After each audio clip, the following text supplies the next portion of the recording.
Hey everyone, and welcome to this explainer. So today we're taking a really fascinating journey back into ancient philosophy, but we're doing it to understand the very modern workings of our own minds. I mean, if you've ever felt completely divided on a decision, or like there are literally different versions of yourself fighting for control, well, you are in exactly the right place.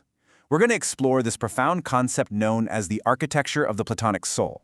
And by breaking down how a philosopher from antiquity viewed human consciousness, we can actually uncover this brilliantly accurate blueprint that maps perfectly onto our daily psychological struggles. Which leads us to a massive question. Why are we our own worst enemies? It's a completely universal human experience, right? Like you set a goal to eat healthy. You desperately want that salad because you know you'll feel better long term. But in the moment, you choose the donut. Or you know you have a major project due tomorrow, you absolutely should be working, but you find yourself endlessly scrolling on your phone instead. Why do we actively sabotage our own stated goals like this? Why is human nature defined by this intense, constant inner friction? It feels like a strictly modern problem, especially with all our screens and distractions, but the root of this conflict? It's actually as old as humanity itself. In fact, 2,400 years ago, the legendary Greek philosopher Plato designed the blueprint to solve this exact problem. That is a wildly long time ago, long before MRIs, modern neuroscience, or behavioral psychology even existed. Plato just observed human behavior, and he realized that the mind isn't just one smooth, unified thing.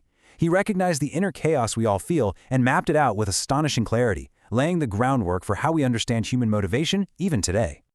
So Plato's tripartite theory of the soul basically shatters the illusion that we're a single, uniform entity.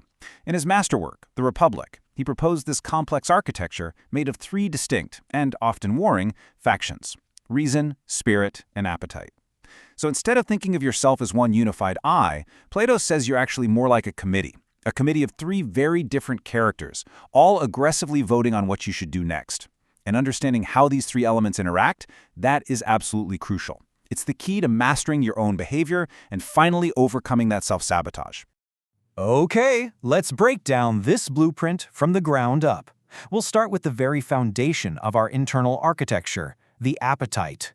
The appetite is exactly what it sounds like. It's the primal, desire-driven part of the soul, and it is entirely focused on seeking immediate physical pleasure and avoiding discomfort.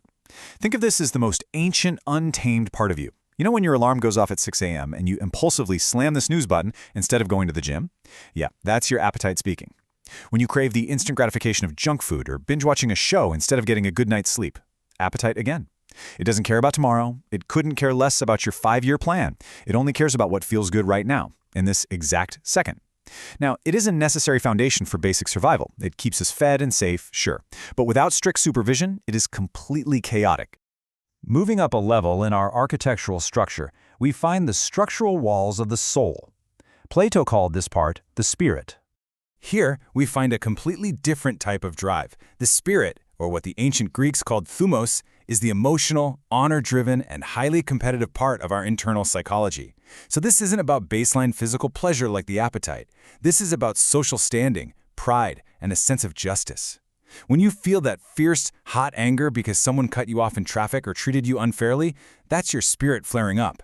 When you feel a deep, noble desire for victory, for recognition, or just a fierce need to protect someone you love, that's also your spirit. It's essentially the warrior inside of you. It genuinely wants to do the honorable thing. But because it's so highly emotional, it can easily become reactive and downright destructive if you let it run unchecked. Finally, let's move to the very top level of our structure. This is the part that should ideally be reading the blueprint and running the entire show: reason. The crucial point to grasp here is that reason is the logical, truth-seeking part of the soul. It's the only part of you capable of calculating long-term outcomes. Basically, reason is the adult in the room. It's that rational, guiding voice that knows eating the salad is actually better for your long-term health. It knows deep, focused studying will lead to a better career. It seeks truth, wisdom, and the overarching good of your whole self above everything else.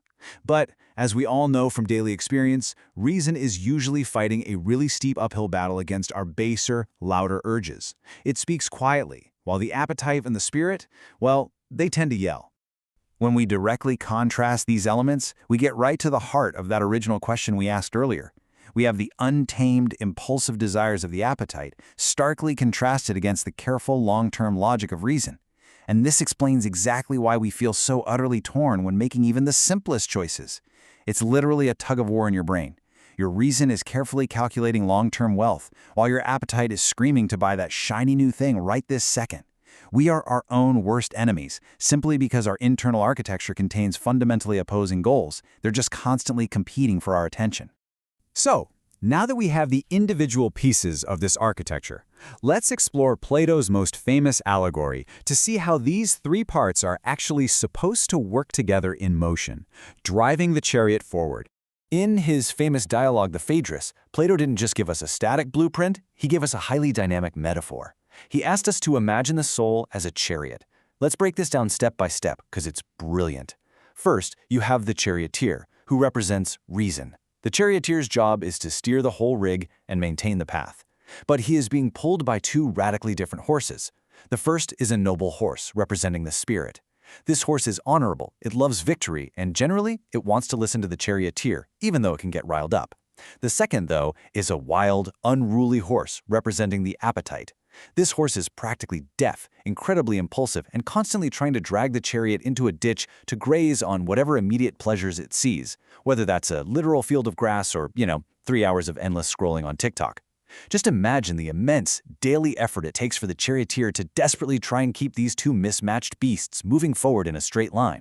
Synthesizing all of this into a complete system, we find that true mental harmony relies entirely on establishing the correct hierarchy. You have the three parts, each with their own core desires: truth, honor, and pleasure. For true mental harmony and happiness, Plato argued that reason absolutely must be firmly in charge. It has to be the ruler. But reason can't do it alone. It needs to actively enlist a spirit as a powerful ally. When your sense of honor and pride aligns with your logic, you finally have the combined strength to pull back the reins and keep that wild horse of the appetite firmly controlled. And note this, harmony isn't about killing the appetite. You absolutely need it to survive.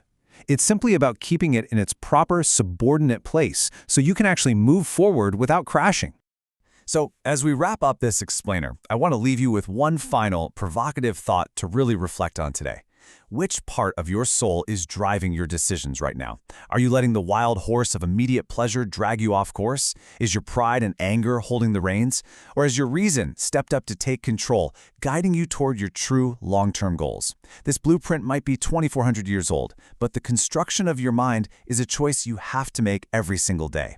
Thanks so much for learning with me, and I hope this deeply ancient wisdom helps you master your very modern internal architecture.